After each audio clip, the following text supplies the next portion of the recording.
Hi everyone, this is Laura with Water Damage Rescue 911. We're going to talk about the 5 things to do in a water loss. Of course, the first thing to do is to call a water damage professional like Water Damage Rescue 911 to take care of the problem fast to prevent worse damage like rotted wood, odor, and mold. This will also keep the costs down and preserve your insurance claim. However, there are 5 things that you should begin doing as you're waiting for us to come.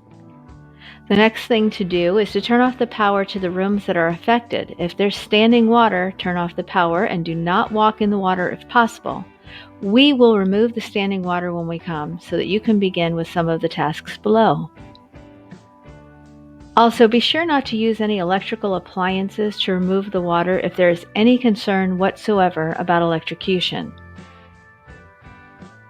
Another thing that you can do is to mop up what you're able to if there is no danger of electrocution. This will help prevent slipping from anyone in your home and will reduce damage. Next, if you have any drapes, throw rugs, pillows, or fabric that got wet in the affected area, find a place to hang them outside of the wet area so they can dry. However, if it's sewage or septic overflow, let the professionals handle them. They will be professionally cleaned. Lastly, remove anything that you feel will be damaged by the moisture, such as photographs. If they have been affected, separate them and lay them out to dry.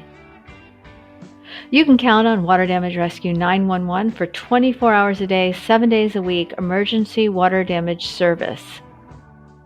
Go to waterdamagerescue911.com to find out more about our services and more information and tips to help you.